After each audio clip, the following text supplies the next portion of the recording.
Over his last 10 regular season games, Patrick Mahomes, 12 touchdowns, 11 picks. But does it matter? The wins. Over the last week of baseball, bananas drama, but yesterday gave us the most improbable of the multitude of improbabilities. But we're going to start with the news of the day from the NFL. The New York Jets firing Robert Saleh. Let's go around the horn.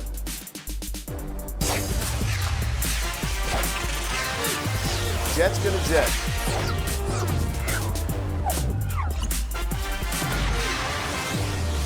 New York Jets making G-force shockwaves through the NFL, firing head coach Robert Saleh this morning. Saleh told Jay Glazer he was blindsided. Was this surprising to you, National Palia? The failure with Aaron Rodgers, evident for all to see here. They couldn't even hug it out. There was a cadence kerfuffle this year. Team statement today, Woody Johnson said it's one of the most talented Jets teams ever assembled, and the change he made today will bring a new energy and positivity that will start right now to get more wins. Marcel Louis-Jacques, does firing Saleh make sense, and do you believe the Jets can save their season with this move?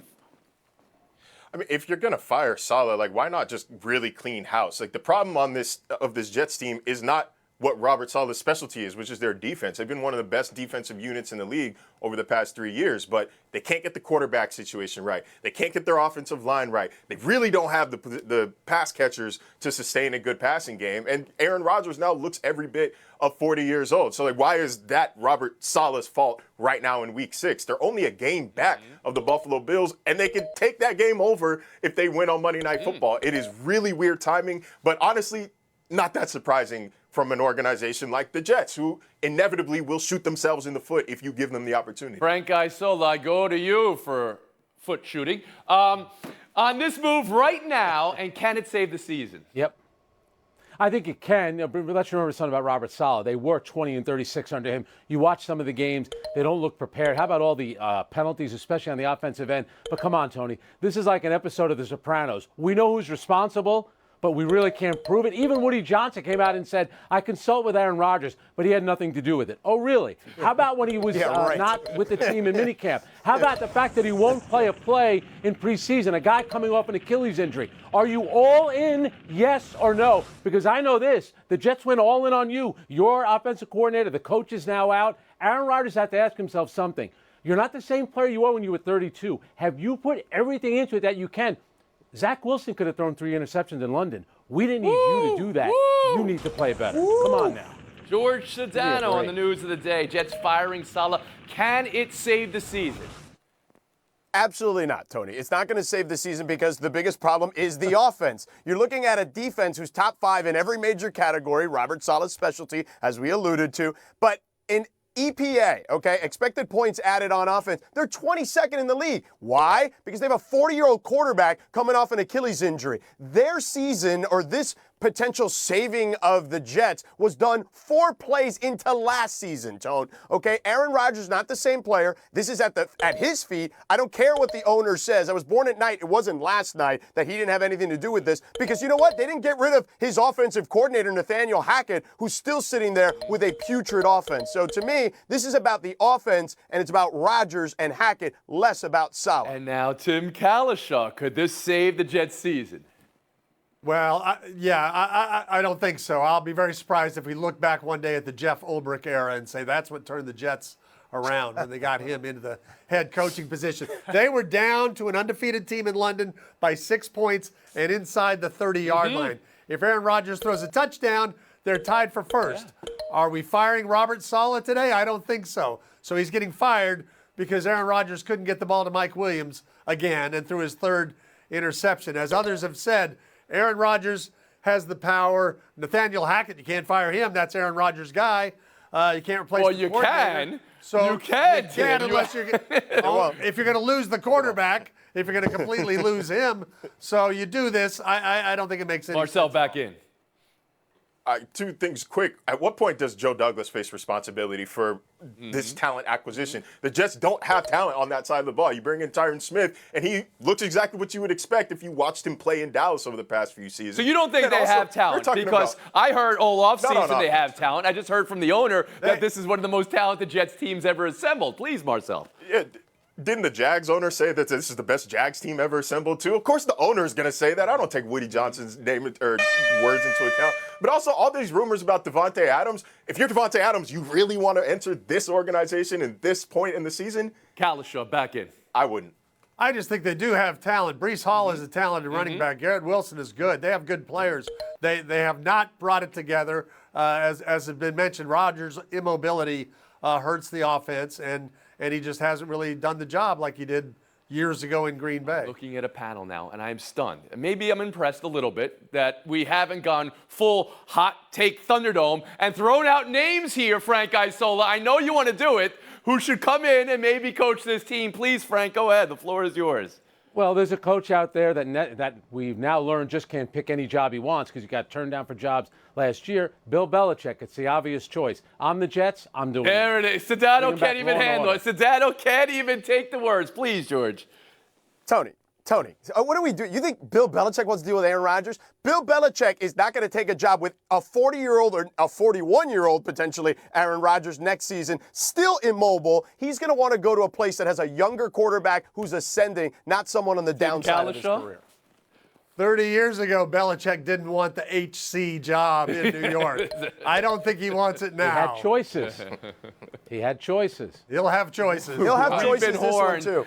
We move on. KC 26, New Orleans 13. Mahomes, touchdown-less in the game, but gets the win no matter what. It seems like they're 5-0 now. His stats, I gave it to you in the tease of the show over the last 10 regular season games. It's basically touchdown to interception is a 1-to-1 ratio. It doesn't matter in the end game and wins. Number one takeaway around the horn, Tim Kalishaw.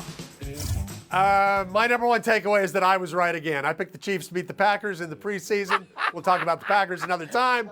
But the Chiefs will become the first team to win 3 straight Super Bowls. They're not even playing that well. They're losing the turnover battle.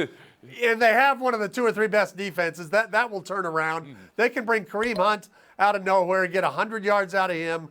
Mahomes throws for how many? To Smith-Schuster. It doesn't matter who you put out there. And Worthy is showing the talent we thought he had or knew he had when he ran the fastest time in the combine. So they're going to be better That was it. by the end of the year. You gave us than the they were at fact end of their last year. turnover differential is abysmal, Tim, but it doesn't phase you in the least. Stats don't matter. If they're winning. No, because if you're 5-0 and you're losing the turnover battle, at some point you're probably going to stop losing the turnover battle anyway.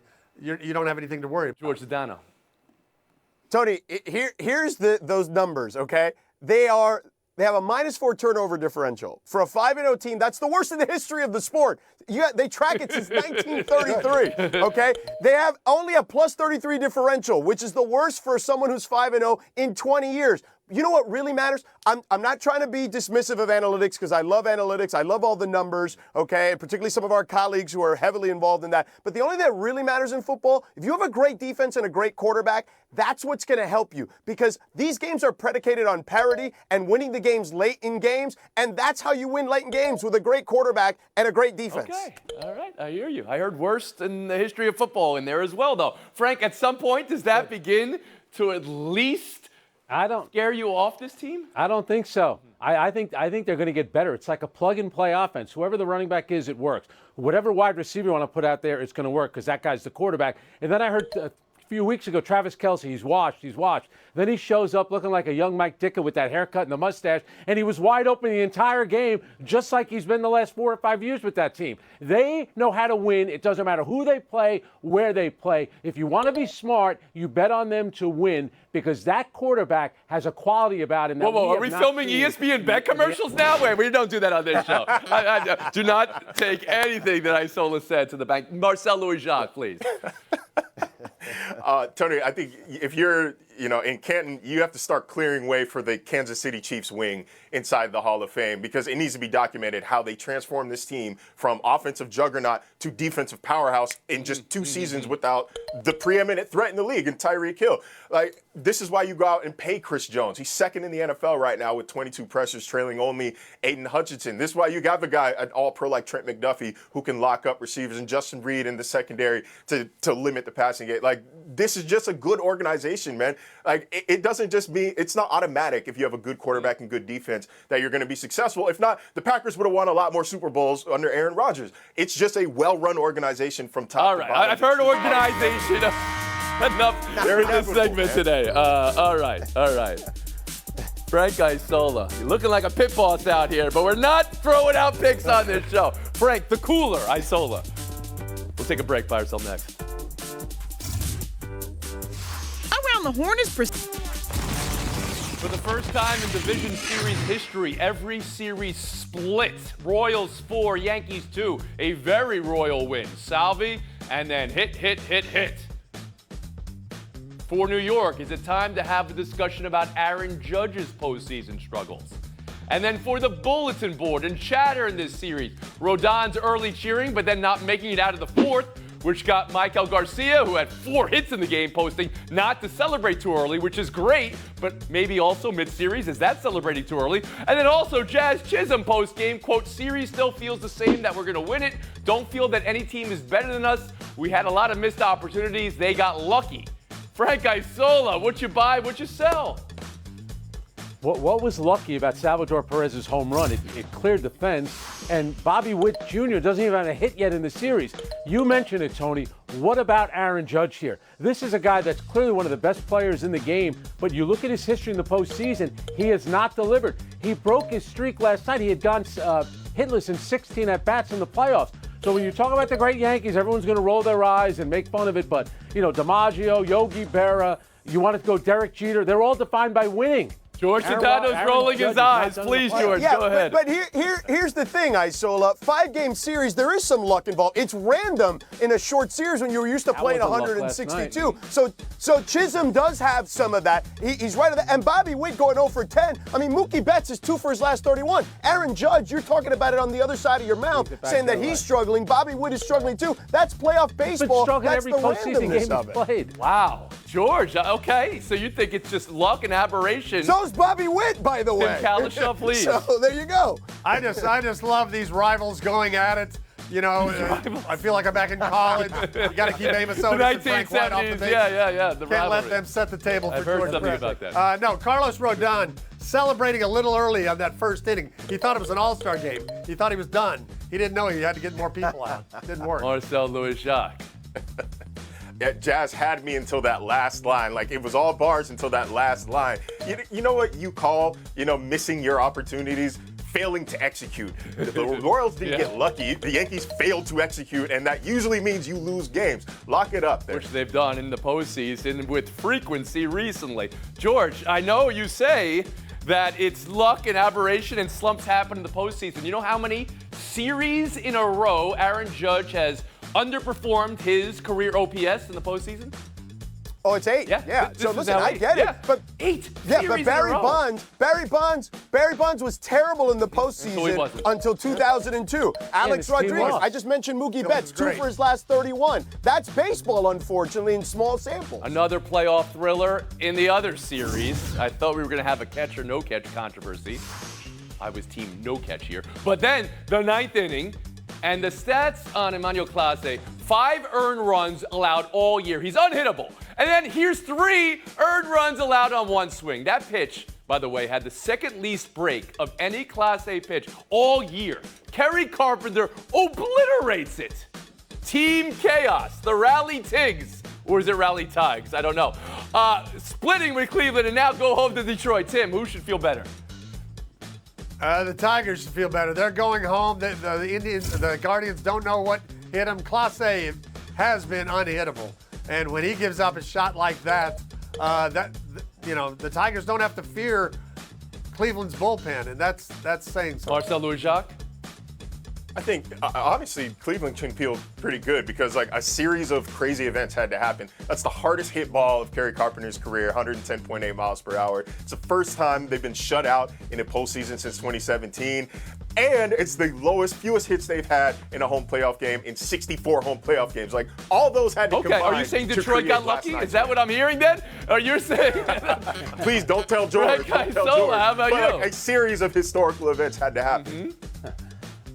Emmanuel Clase had not given up a home run off of a slider since 2022, July of 2022, until he did it yesterday. Detroit has something about them, and how about that starting pitcher who's set up to pitch in Game 5, Skubal? How about getting out of the 5th and the 6th inning on that double play? He has pitched 13 innings, yet to give up a run. He is unhittable. George Sedano? I'm still okay if I'm Cleveland here. You've split.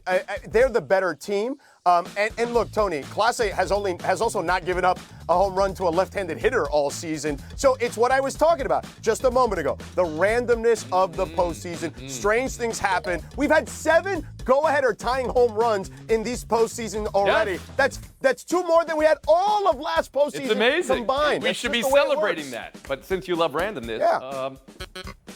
what's happening? Whoa, it's random. You must be loving this, George. Okay. I was about to say it's cool in Buy there. yourself George. 3 I'm Dodgers doing. Padres tonight. Do not tell me this is random, okay? But before we get there, we have video now of Manny Machado's throw towards the Dodgers dugout. Dave Roberts called it unsettling. This came after the Flaherty-Machado moment where the Padres thought Tatis was hit on purpose, so there was a lot of jawing. And Machado explained all this while explaining that he also throws balls into the dugout. That's what he does.